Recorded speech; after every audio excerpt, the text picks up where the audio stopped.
બેંકમાંથી gold loan લીધી હતી, ફોન ઉપર ફોન આવતા હતા, બીજો કોઈ રસ્તો નહોતો, ભરી શકાય એવી સ્થિતિ નહોતી, કારણ કે પાથરા તરાતા હતા. મગફળીનો પાક એને એવું હતું કે પાક આવી જશે તો આ ભરાઈ જશે, દીકરાની ફી ભરાઈ જશે, ધિરાણ ભરાઈ જશે. એ પણ ન થઈ શકવા જેવું લાગ્યું અને એણે જીવન ટૂંકાવી દીધું. આ એક કરશનભાઈની પીડા નથી.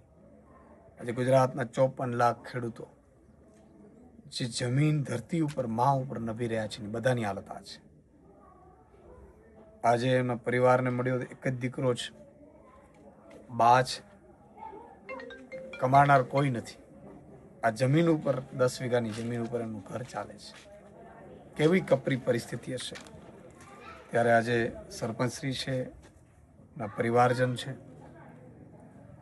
આજે મેં નક્કી કર્યું છે મિત્રો કે ઈશ્વરે ફૂલની તો ફૂલની પાંખડી, આપણે શું કરી શકીએ. અમે બધા બેઠા હતા, સરપંચશ્રીની બધાની એવી લાગણી હતી. જે ખેડૂતે કમોસમી વરસાદ થવાથી પોતાના ખેતરમાં જઈને જોયું, ઉપર આપને નીચે ધરતી જેવી હાલત હતી, કરશનભાઈએ ઝેરી દવા પીને જીવન ટૂંકાવ્યું છે.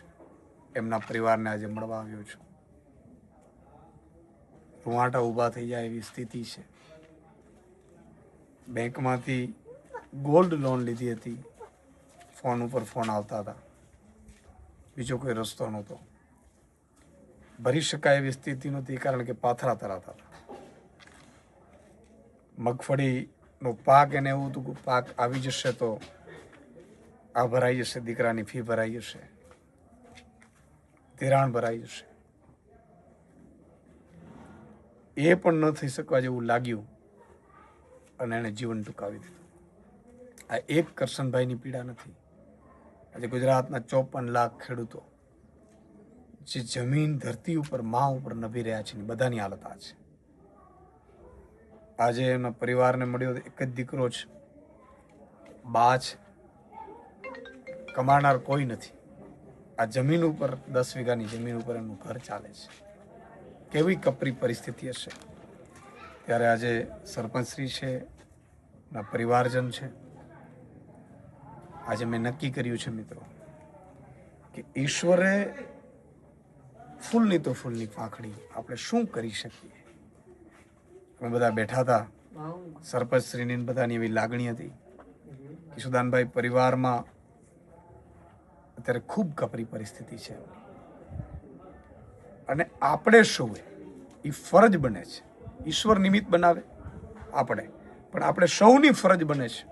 અને એટલે મેં આજે નક્કી કર્યું છે, પ્રાર્થના ફાઉન્ડેશન જે ચાલે છે અંતર્ગત એમના પરિવારને 1 લાખ રૂપિયો સહાય પેટે આપવાનું નક્કી કર્યું છે. આગેવાનો અને સરપંચશ્રીને સાથે મળીને.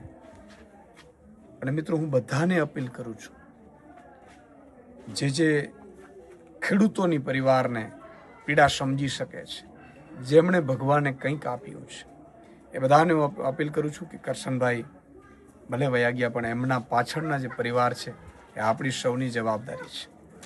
તો 1 લાખ રૂપિયા હું આપું છું.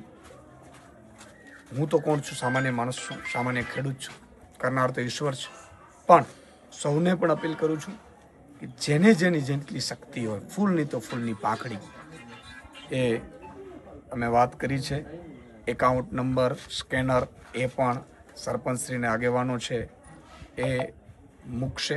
તો આપ સૌને પણ અપીલ છે કે એમના પરિવારને આપણે સપોર્ટ કરીએ. અને આ અમારા સૌની લાગણી છે, એમના પરિવારની કોઈ માંગણી કે વાત નથી. સરકાર જે કરશે એ અલગ વાત છે. અને તંત્રને પણ હું વિનંતી કરું છું કે આમના પરિવારને કોઈ પણ રીતે ક્યાંય પરેશાન કરવામાં ન આવે. જય હિન્દ, જય કિસાન.